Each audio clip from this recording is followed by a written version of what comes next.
Welcome, Year 9 historians. It's time to talk about that fateful battle, Gallipoli.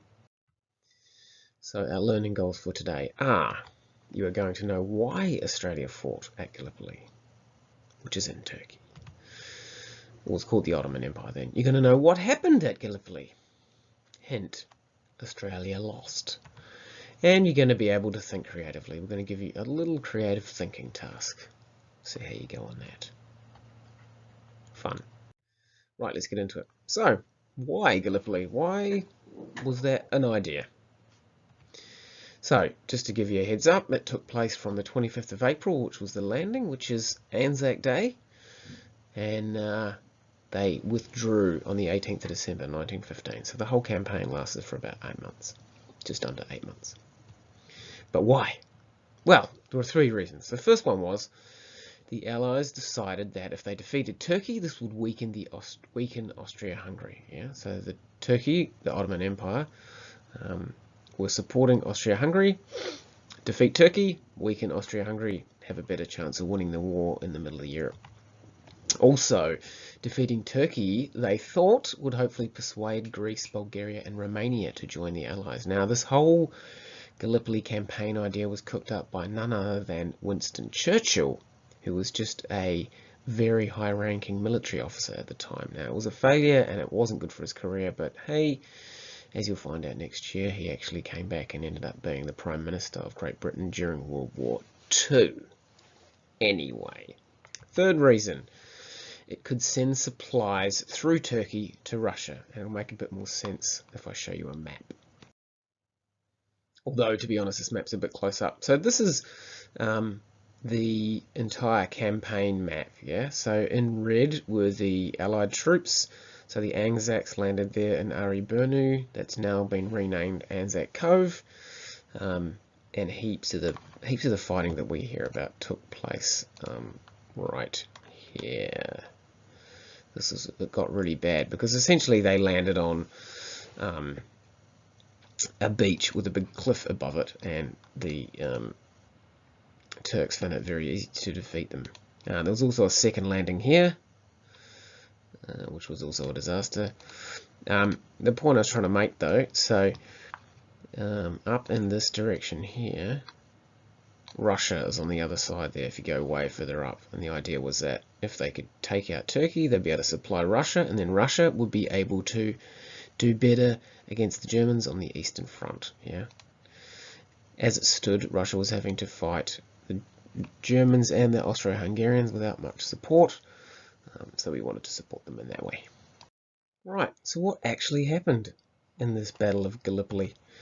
So we landed on a beach with Turks on high cliffs above, as mentioned, which, if you know anything about military tactics, that's the worst possible thing you can do. There was some fierce fighting. The Turks won because they had the high ground, obviously. They had fixed machine guns, so when the Anzac troops tried to run up those cliffs, the fixed machine guns had marked out all the spots already and just wasted them. The Turks were fighting for their homeland. People tend to fight more fiercely if they're protecting their homeland than if someone's invading someone else's. Yeah, so that did play a part. However, the withdrawal was very well managed. Remember, so just under 8 months after they first landed, they realised, no, this is not going to work. They withdrew. So they took all of the remaining soldiers. They weren't able to get that much equipment off. Most of it they just destroyed and left there, and then withdrew on boats. It was all done at night. Casualties. This is dead and wounded put together. So all of the Allies combined, there was 170,000 and 250,000 Ottoman casualties. Now you might be saying, well, how come it's considered a loss for the Allies when there were more Ottoman casualties?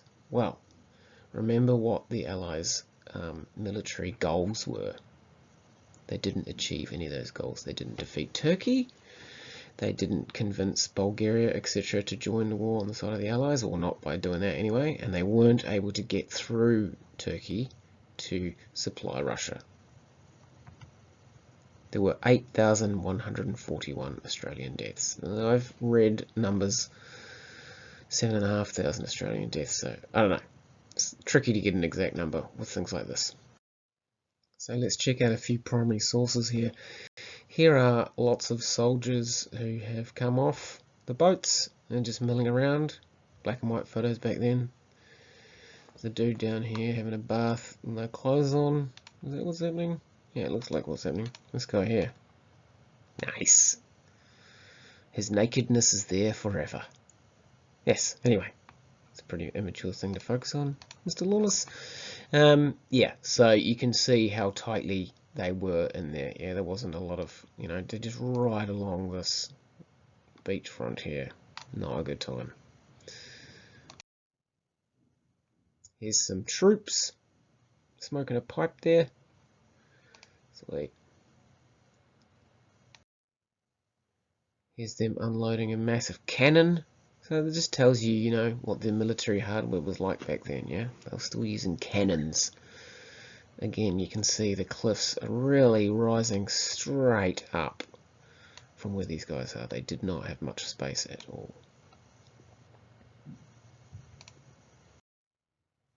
And here's some soldiers lined up, looking like they're about to do some kind of water run or something. I don't know. Obviously very hot there. Notice the lack of clothing. Okay, little activity here. I want you to develop your creative thinking. Have a look at the battle map coming up. We'll show you on the next page. I want you to think up a better way that the Allied forces might have achieved their goals without fighting up through the Dardanelles. And, your answer to this creative thinking task has got to be 2 sentences. Feel free to draw a map to explain it. Yeah, so the Allies, what were their goals? Their goals were to defeat Turkey, to weaken Austria-Hungary, and to get supplies through to Russia. So can you come up with a different way that the Allies could have achieved one or both of those purposes without slowly fighting up through the Dardanelles, which turned out to be a failure? So here's the map. So here you can see, let me just do this in yellow. Here, right here is where Gallipoli took place, yeah? So the Allies sent boats up in here, hoping to defeat Turkey, which would weaken the Austro-Hungarian Empire, which is all of this stuff. And they were also trying to get through to Russia or the Soviet Union to supply them. So can you come up with another way that might be able to achieve those same goals without slowly going up through the Dardanelles, which didn't work? Okay, some total legend has made Gallipoli in Minecraft. So check this out.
Here's a video from the Simple History people about the Gallipoli campaign.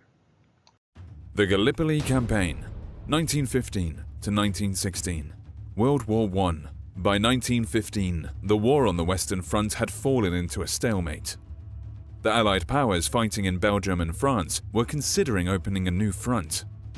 In January 1915, Grand Duke Nicholas of Russia had appealed to Britain for assistance against the Ottoman Empire, a member of the Central Powers which had invaded the Caucasus. A naval expedition was launched by the Allies to capture the Dardanelles Straits, a passage that connects the Aegean Sea to the Sea of Marmara in northwestern Turkey, and beyond that, the Black Sea. If they were successful in their goal, the Allies could link up supply routes with Russia and knock the Ottoman Empire out of the war. Furthermore, as First Lord of the Admiralty, Winston Churchill proposed opening another front would dilute the German forces as they supported the depleting Ottoman Turkish army. British Admiralty Winston Churchill pushed for a naval attack on the Dardanelles with a bombardment by British and French battleships on February the 19th, 1915, and resumed on the 25th because of bad weather. The Ottomans had placed mines in the water, and the minesweepers had failed to detect many of them. The British also sent Royal Marines ashore to sabotage Ottoman artillery. On March the 18th, Allied battleships entered the straits. Fire from the Turks and undetected mines sank 3 of the ships and damaged 3 others. This naval assault could not work because the Turkish guns needed to be silenced, and so did the minefields, which was impossible to do at the same time. The naval ships were also mainly obsolete warships, unsuitable for action. After this failed naval attack, a full-scale amphibious beach assault would begin on the Gallipoli Peninsula. General Ian Hamilton was commander and had assembled 77 ships and 75,000 men. However, he lacked specialist landing craft. Under his command were British forces, ANZAC, standing for Australian and New Zealand Army Corps, and lastly, French troops. The landing started on April 25th. The Allies suffered heavy casualties, establishing the beachheads of Cape Helles and Anzac Cove on the Aegean coast. The Anzac forces had landed a little north of the intended landing site of Gaba Tepe at a cove instead. The Gaba Tepe landings would become known as the Anzac Cove Landings, in honour of the Australian and New Zealand troops who fought valiantly against the determined Ottoman Turkish defenders. After the landing, the Allies could not progress as trench warfare quickly formed like it had done on the Western Front. The summer heat and the dysentery epidemic were unbearable, and swarms of flies hung around corpses. Hamilton ordered an attack on Suvla Bay in August, involving the landing of 63,000 Allied troops. They were to link up with Anzacs at Anzac Cove and break the stalemate. But indecision meant that the Ottoman Empire would reinforce the position, and by August 10th, an attack led by Mustafa Kemal recaptured Suvla Bay. Allied casualties increased and the stalemate continued. Reinforcements were lacking. It was time for evacuation. The order to evacuate the Allied troops was given on the 7th of December, with the last troops leaving Suvla Bay and Anzac Cove before dawn on the 20th of December 1915. The last troops left Cape Helles on January the 9th, 1916, and the evacuation was a success with no casualties. The Gallipoli campaign was a disaster for the Allies, who suffered more than 250,000 casualties, while on the Ottoman side, they also had an estimated 250,000 casualties. Gallipoli has become a defining moment in the history of both Australia and New Zealand, and has been recognised as their baptism of fire and a key event to their emergence as independent nations. In Turkey, the battle was seen as a significant event in the foundation of modern Turkey and a final victorious defence before the end of the Ottoman Empire. Okay, your reflection activity. Simply draw up that table in your exercise book. You only need to fill in 1 for each, or more if you want to. So using the topic Gallipoli, what do you now know? What do you want to know? What did you learn? So what did you not already know? And how did you learn it? Get into that one. Okay, homework for today is a little bit different. I want you to get 2 six-sided dice, or you can just use one and roll it twice. Roll them. Use the number to look up an emoji on this chart. Okay, I'm going to show you a chart on the next slide. You can use that to tell a very short story, minimum 3 sentences, about a person fighting in Gallipoli, and you can use the emoji as your stimulus. You are welcome to keep doing it though. So once you start writing the story and you think, oh yeah, and roll the dice again, see what you get as your second emoji, continue the story. Right, so here's the grid. You're going to roll 2 6-sided dice, all the same one twice. So say, for example, you rolled a 3 and a 4. You'd go 3 to the 4, and there's a bath. You might write a story about how hard it was for them to clean when they were in the middle of the Gallipoli campaign. Minimum 3 sentences. But if you're enjoying it, feel free to keep going. I know some of you are keen as beans. Here's the bonus homework. Read chapter 8.6 from that Jacaranda textbook and watch this. This is a little thing from History Hit. I think the guy's name is Dan Snow. And it's Why Were the Gallipoli Landings So Disastrous? And he will go over that. There's the link to it there. bit.ly/disaster2020. Thank you so much for getting stuck into this lesson. And as always, keep it real.